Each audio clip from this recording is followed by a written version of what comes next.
Hello warriors, स्वागत है आप सभी का आपके अपने यूट्यूब चैनल जी दरोगा जी में। देखिए, अभी मैं द प्लेटफॉर्म कोचिंग मुसल्लापुर हाट में जो है वहाँ मौजूद हूँ और हमारे साथ अभिषेक सर मौजूद हैं और संजय सर मौजूद हैं। जैसा कि मैंने सर से आंसर की के बारे में भी जब आया था मिलने, तो सर का बहुत ज़्यादा सपोर्ट रहा था और सर ने आवाज़ भी उठाया था आंसर की को लेकर। अभी आप लोगों का एनसीएल ईडब्ल्यूएस मुद्दा फंस रहा है और आप ही लोग बोल रहे हो कि सर सारे टीचर्स का सपोर्ट लीजिए।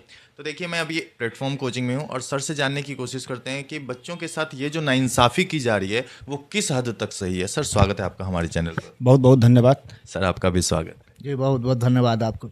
सर, 25 तारीख से आंदोलन चालू है एनसीएल ईडब्ल्यूएस के लिए। ये नॉर्मलाइजेशन किया गया, जब रिजल्ट आया तो नॉर्मलाइजेशन भी मेथड बच्चों को एकदम समझ में नहीं आया, क्योंकि कुछ बच्चों का रिजल्ट 50, 52, 55 लाकर हो गया और बहुत बच्चे बताते हैं कि मेरा 65, 70 लाकर भी रिजल्ट नहीं हुआ। तो ये ना नॉर्मलाइजेशन सिस्टम समझ में आया। आयोग को कट ऑफ जारी करना चाहिए ताकि बच्चे ये समझ पाते कि हाँ, कट ऑफ से मैं बाहर हूँ। आंसर की जारी करना चाहिए। जो बच्चे अभी इल्ज़ाम लगा रहे हैं आयोग पे कि मेरा 65, 70 सही था, वो शायद इल्ज़ाम न लगता। सर, क्या बोलेंगे इस पर? देखिए, सबसे पहले तो मैं उन बच्चों का जो प्रश्न है, जो भी सवाल है सीएसबीसी से, वो बिल्कुल सही है। क्योंकि अगर मैं बात करता हूँ, देश की सबसे बड़ी जो हमारी रिक्रूटिंग बॉडी है रेलवे, वो अगर इतने लाख बच्चों का आंसर की जारी करती है, कट ऑफ जारी करती है, नॉर्मलाइजेशन का सिस्टम जारी करती है, तो सीएसबीसी तो उसके सामने बिल्कुल छोटा है। क्योंकि वो 28 राज्यों को कवर करती है और सिर्फ बिहार को कवर कर रही है। उसके बावजूद भी अगर ये आंसर की नहीं जारी कर पा रही है, तो कहीं ना कहीं ये छात्र हित में सही नहीं है। जी सर, अभी देखा गया कि यूपी पुलिस का एग्जाम हुआ, उस आंसर की जब जारी हुआ तो उसमें 25 क्वेश्चन गलत पाया गया। तो ऐसे तो बहुत बच्चे बाहर हो जाते। जब बच्चे ने ऑब्जेक्शन लगाया तो री आंसर की जारी किया गया और उसमें सारा करेक्शन किया गया। तो आखिर बिहार में ये जो सिस्टम है, इसमें सुधार करने में कहाँ चूक हो जा रही है सर? देखिए, जैसे कि आप कह रहे हैं, बिल्कुल यूपी पुलिस का जो आपने एग्जाम्पल बताया था वो बिल्कुल सही है। बिहार में शुरू से एक सिस्टम रहा है ना, बिहार दरोगा हो या बिहार सिपाही हो, कि इसमें ये लोग मनमर्जी करते हैं। मतलब ये केवल एग्जाम लेते हैं, दूसरे साथ साथ ही क्या करते हैं कि ये क्वेश्चन भी नहीं देते हैं। आमतौर पर कोई भी एग्जाम में होता है तो उसका क्वेश्चन दे दिया जाता है। इवन कि बीपीएससी जो सबसे बड़ी हमारी बिहार की सबसे बड़ी जो बॉडी है, उस वो क्वेश्चन दे देती है कि जाकर के अपना घर पर मिला लो। लेकिन ये लोग क्या करते हैं कि सिपाही और दरोगा दोनों का क्वेश्चन खुद रख लेते हैं। सबसे पहला शक का घेरा यहीं शुरुआत हो जाता है।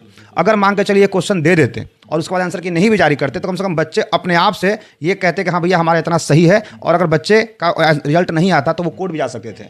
अब बच्चे को ये असमंजस फैला दे रहे हैं। क्या कर रहे हैं कि एक तो ये क्वेश्चन रख लेते हैं, दूसरा जब रिजल्ट जारी कर रहे हैं तो बच्चा काफ़ी 1 से 1.5 महीने का बाद रिजल्ट आता है, तो बच्चे के मन में भी किंतु परंतु होता है कि शायद हो सकता है कि मेरा क्वेश्चन गलत हो या फिर मेरा आंसर गलत हो, इसलिए रिजल्ट नहीं आया। तो चलिए मान के चलिए कि अगर आप अपने क्वेश्चन नहीं दिया लेकिन आप आंसर की जारी कर देते हैं, तो बच्चों को सॉफ्ट कॉपी रहेगा कि हाँ भैया हमने उस डेट को ये क्वेश्चन बनाया था और ये मेरा सही है। आयोग ने अगर उससे गलती किया है तो बच्चे उस पर आवाज़ उठा सकते हैं, जैसे यूपी पुलिस में हुआ है। तो ये करना चाहिए सीएसबीसी को। बिल्कुल सर, ये आयोग हमेशा शक के घेरे में रहती है, क्योंकि हमेशा से आयोग पर सवाल उठता रहा है। पिछले जो चेयरमैन थे वो तो सरासर उनका नाम ही आ गया। और सर, क्या बोलेंगे सर, एनसीएल ईडब्ल्यूएस वाला अब मुद्दा फंस गया सर। कहीं ना कहीं बच्चे एग्जाम का प्रेशर झेलते हैं, उसके बाद जब एग्जाम का रिजल्ट आता है तो रिजल्ट का प्रेशर झेलते हैं कि नॉर्मलाइजेशन सिस्टम समझ में नहीं आया। उसके पहले बच्चे चीख चीख कर पागल हो जाते हैं कि आंसर की जारी करना चाहिए, कट ऑफ जारी करना चाहिए। आयोग सुनती नहीं है सर। क्या बोलेंगे सर आप? चलिए, सबसे पहले तो हम आपको धन्यवाद देंगे जी दरोगा जी चैनल को, कि आपने जितने भी बिहार पुलिस के बच्चे हैं उनके लिए बड़ी तत्परता के साथ आवाज़ उठाया है। ठीक है, और बच्चों को सपोर्ट किया है, और जितने भी शिक्षक हैं उनके यहाँ आप दौड़ दौड़ करके सभी शिक्षक को मोबिलाइज किया है कि बच्चों के सपोर्ट में आवे। और हम लोग शुरू से ही बच्चों के सपोर्ट में इस तरह के बातें, बच्चों का जो डिमांड है बिल्कुल जायज़ है, ऐसा कोई बहुत बड़ा डिमांड नहीं है। आयोग चाहेगी तो इसको देन एंड देयर इम्प्लीमेंट कर सकती है, लेकिन ये नहीं करना। सर ने पहले ही बताया कि मनमर्जी, तानाशाही हो गया। पुलिस डिपार्टमेंट है तो पुलिस डिपार्टमेंट का जो तानाशाही होता है वो साफ इसमें झलक है। बहुत चीज़ आपका डिमांड आपसे हीरा जवाहरात असल्फी नहीं मांग रहा है बच्चा कि आप सीएसबीसी आयोग अपना घर बेच के असल्फी बच्चा को बांट दे।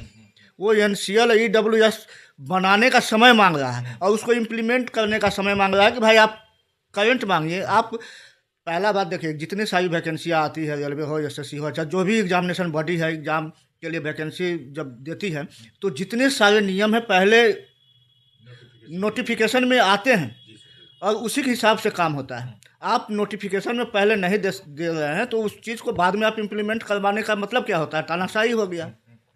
हम आयोग के अगेंस्ट में नहीं बोल रहे हैं, लेकिन नियम जो कहता है उससे बच्चे का जो फेवर है, वो बच्चों के हित को ध्यान में आप अगर नहीं करना चाहे तो इसका डेट मीन्स मतलब है कि आप डायरेक्ट रूप से उसको निष्कासित कर रहे हैं। सर, बच्चों को ये संतुष्टि नहीं मिल पाएगी ना। एक बच्चे अभी गांधी मैदान में या जहाँ भी हैं सर, फील्ड में दौड़ रहे हैं। बहुत गरीब घर के बच्चे आते हैं सर, बहुत बच्चों से जब मैं मिला तो बोल रहे हैं कि मेरी मम्मी जेवर बेचकर मुझे भेजी है सर। सोचिए सर उन बच्चों के ऊपर क्या बीतेगी जब एक डॉक्यूमेंट के लिए उन्हें बाहर कर दिया जाएगा। ये तो वही बात होगी, युद्ध मैदान में उतार दो और बिना लड़े मार दो, वही हाल हो गया है सर। एकदम लाइन में खड़ा करो और मार दो। ये तो मतलब बिल्कुल गैर वाजिब बात है। आप डिमांड को पूरा कीजिए। जो बच्चा मान लीजिए कभी 15 दिन से हड़ताल में है, बैठे हुए, फिजिकल नहीं दौड़ेगा तो ऐसे उछट जाएगा।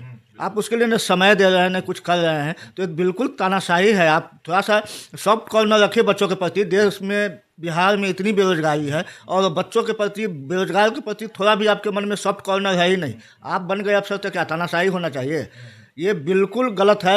EWS और NCL बहुत बड़ा बात नहीं है। आप समय बढ़ा दीजिए थोड़ा सा, बच्चों का जो डिमांड है, और जिस टाइम से इम्प्लीमेंट करना है एग्जाम के बाद का, अभी का समय दे दीजिए भाई। करेंट NCL ले लीजिए जिन बच्चों के पास, और इस बार कम से कम ये जारी कर दीजिए। और नेक्स्ट टाइम से जब नोटिफिकेशन आप जारी कीजिएगा तो उसमें आप स्पष्ट रूप से लिख दीजिए, क्योंकि इसमें आपने लिखा है आर्टिकल 2017-2019 के तहत। ये बच्चों को कहाँ से समझ में आएगा सर? जैसे पिछली बार जब रेलवे की ग्रुप डी की वैकेंसी आई थी तो उसमें डायरेक्ट ITI लागू कर दिया गया था, हंगामा हुआ। तो रेलवे भर्ती बोर्ड ने उस साल बैक किया ITI को, और उसी समय नोटिस जारी किया कि अगले बार जब हम ग्रुप डी की वैकेंसी लेंगे तो उसमें ITI वाले ही भर सकेंगे।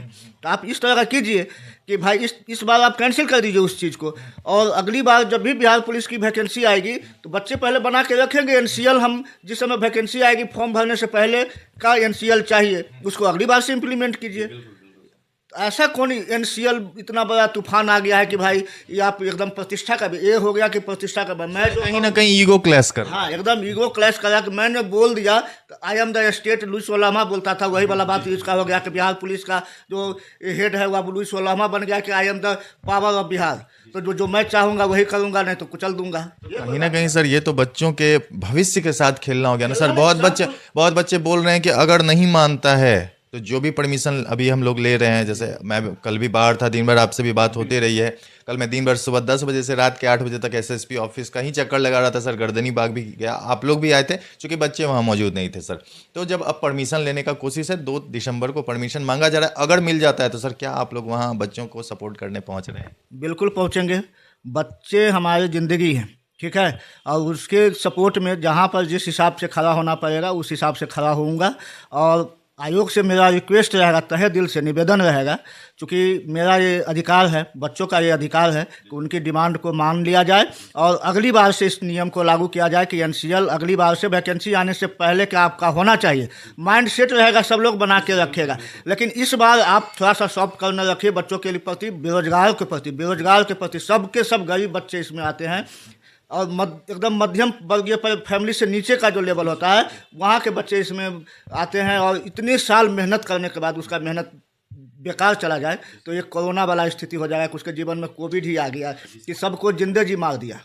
कहीं ना कहीं बच्चे बराबर ये बोल रहे हैं कि अगर मैं 1 साल पहले गरीब था तो मैं अभी अमीर नहीं हो जाऊंगा। जब मैं फॉर्म भर रहा था तभी अगर मैं गरीब था तो मैं क्या 1 साल में अंबानी या बिल गेट्स बन जाऊंगा। ऐसा प्रतिक्रिया बच्चों का आ रहा है सर। तो सर 2 दिसंबर को तैयार हैं? बिल्कुल बिल्कुल, हम लोग छात्र हित में कल भी थे और आज भी हैं। और चूंकि मेरा मानना है कि एक शिक्षक की पहचान छात्र ही होते हैं, अगर छात्र नहीं तो शिक्षक भी नहीं है। आज इस बिहार में जितने भी शिक्षक जो आज के दौर में बहुत काफ़ी प्रचलित और प्रसिद्ध शिक्षक हैं, उनको बनाने वाले प्रसिद्ध सिर्फ छात्र ही हैं। तो छात्र हित में हम लोग सदैव खड़ा रहेंगे।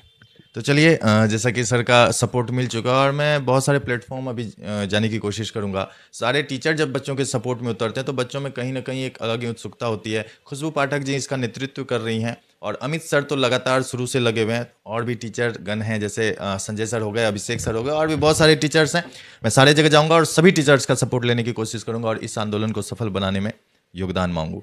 वीडियो अच्छी लगी तो वीडियो को लाइक कीजिएगा, चैनल सब्सक्राइब कर लीजिएगा। धन्यवाद।